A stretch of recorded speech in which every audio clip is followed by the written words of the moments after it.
ഞങ്ങൾ ആന്ധ്രയിൽ പോകുന്നതിന് മുന്നേ ഓർഡർ ചെയ്തൊരു സാധനമാണ്.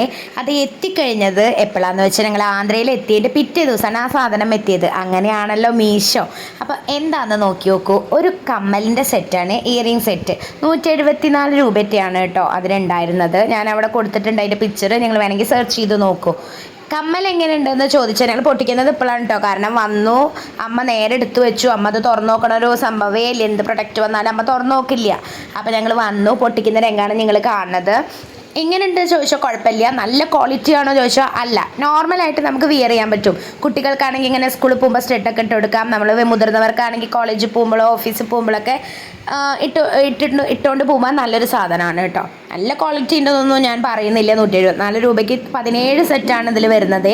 നോക്കി നോക്കൂ, നല്ല ഭംഗിയുണ്ട്. പക്ഷേ ഇതിലൊരു മിസ്റ്റേക്ക് എന്താണെന്ന് വെച്ചാൽ നിങ്ങൾ ശ്രദ്ധിച്ച് നോക്കൂ. ആ എയ്റോപ്ലെയിനിൻ്റെ ഇയറിങ്സ് 3 മ്യൂസിക്കിൻ്റെ 1 ഉള്ളൂ. ആ മ്യൂസിക്കിൻ്റെ ഒരു പെയർ മിസ്സിംഗ് ആണ്. അതിന് പകരം അവർ വെച്ചത് എയ്റോപ്ലെയിനിൻ്റെ. എന്താപ്പം ചെയ്യുക, നമുക്കൊന്നും ചെയ്യാൻ പറ്റില്ല. തിരിച്ച് റിട്ടേൺ ചെയ്യാൻ പറ്റുമോ? ടൈമൊക്കെ കഴിഞ്ഞു. എത്ര ദിവസം, 1 മാസം 1.5 മാസമായി. എന്നാലും കുഴപ്പമില്ല, ബാക്കിയുള്ളത് ഇടാമെന്ന് വിചാരിച്ചു. അപ്പോൾ ഇവൾക്ക് ഏറ്റവും ഇഷ്ടപ്പെട്ടത് ഈ ഇയറിങ്സ് ആണ് കേട്ടോ. ബാക്കിയുള്ളതൊന്നും കുഴപ്പമില്ല എന്ന് എനിക്ക് തോന്നി. നമുക്ക് ജസ്റ്റ് ഇങ്ങനെ കാഷ്വലായിട്ട് പോകുമ്പോഴൊക്കെ ഇടാൻ പറ്റുന്ന ഇയറിങ്സ് ആണ്. നിങ്ങൾക്ക് ആർക്കെങ്കിലും ഇത് വേണമെന്നുണ്ടെങ്കിൽ മീഷോയിലൊന്ന് സെർച്ച് ചെയ്ത് നോക്കൂ കേട്ടോ. കുഴപ്പമില്ലാതെ നമുക്ക് വിയർ ചെയ്യാൻ പറ്റുന്ന ഇയറിങ്സ് ആണ്. അപ്പോൾ ബൈ ഫ്രണ്ട്സ്.